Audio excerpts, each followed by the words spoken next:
Welcome to the Thrive 25 in 5 podcast, where we provide a quick win to optimize your health and longevity in just 5 minutes. Hey everyone, welcome back. Hope you've been enjoying these mini podcasts so far. I know there's a ton of options out there, and I myself don't have time to listen to everything I want to. That's why we're trying our very best to give you all the science of what works and a quick win you can implement right away in just 5 minutes. But please tell us what you think. Tell us how we can make these even better, because we're just doing this for you. So please don't hesitate to send something to team@Thrive25, and we'll make sure we're including your questions in our podcasts. Now, today we're talking about walking. Nothing in the world is proven to improve our health and longevity like exercise. That's probably not that surprising to hear. We all know the basics: eat the right food, work out, get enough sleep. But what's crazy is just how effective exercise specifically really is.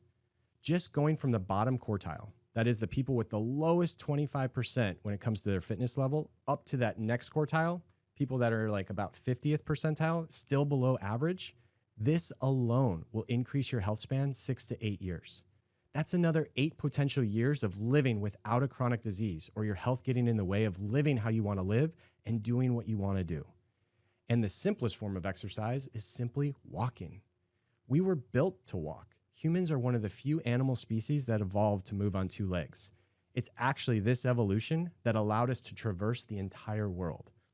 And why is this so important today? Well, first, we can go really far. We exert 75% less energy than chimps and other apes when we walk, and being upright actually keeps us cool because our core body is always at an angle to the sun. Second, when we walk, we have our hands free, so we can carry stuff. That's again how we were able to move. And since we go so far and take stuff with us, we were able to take over every part of the globe. And in fact, hunter-gatherers walked 16 to 17,000 steps a day. That's about 8 miles. But this all started to change significantly as we entered the Industrial Revolution, and then really changed with most of us working on our butts all day. Now, it might seem like a long time ago, but 200 years is a blink of an eye in evolutionary terms. And those changes continue to happen in such a short time. It's been maybe 50 to 75 years since office work became the norm, and just the last 5 to 10 years when DoorDash and Instacart eliminated the need for us to even walk the grocery store. That's why today, the average American walks less than 5,000 steps. And look, we're all guilty of this. I, as much as anybody. I spend way too much time working in front of the computer, and I don't get nearly the constant movement throughout the day that I should. But when I think about what I should be doing, what is that answer? Because you read headlines like, walking just 10 minutes a day may extend your life. Well, these things are just clickbait, and they're not really helpful. Sure, any amount is better than nothing, but we should be spending at least an hour a day in what we call Zone 1 fitness. That means unless it's crazy hot outside, you're not really sweating. Your heart rate is about 50% the max, and you can easily continue at that pace or intensity for at least a couple of hours, but at least you're moving your body. So what are the right number of steps? Now, 10,000 steps seems to be that gold standard, but it's rather arbitrary, actually, and most people have not found any scientific studies that show this is proven. Others say maybe 7,000 to 8,000 steps might be right. And then I found a study from Kelly Starrett saying 12,000 to 15,000 steps is actually what's best for our sleep and really what we should be shooting for. So while there might not be a specific number, it's all based on each individual. How active are we otherwise? What are our goals? What have we done in the past? What are we looking to do?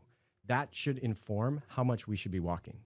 But no matter what, all of us should at least be getting that 7,000 to 8,000 steps, or at least an hour of activity every day. And you don't have to do the same amount. Just try to get that minimum target, and then some days go way above and beyond that. Maybe even you double that. For example, one of the things I miss the most right now with our kids living at home, sunsets walks with my wife.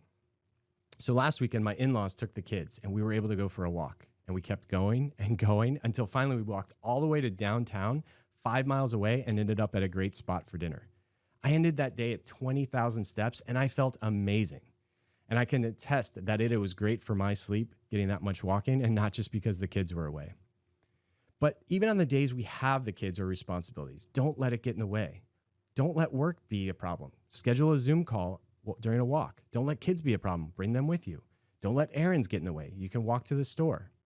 Now, it totally depends where you live. Even if it's freezing or you don't really have a destination to walk to, there's no reason we can't get outside. Now, As a bonus, we've kind of looked at the Thrive 25 walking challenge. This is you set aside 2 hours and you should be able to cover about 5 to 6 miles in those 2 hours without a problem. You should be able to hold a conversation, enjoy what you're looking at during that walk.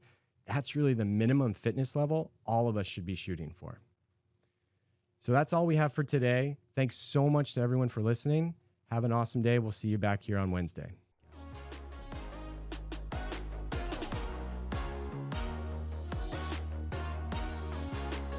While we strive to provide informative and inspiring content, the information shared in this podcast is for educational and entertainment purposes only and should not be taken as medical advice. Always consult with your healthcare provider for any personal health concerns or before starting a new health regimen.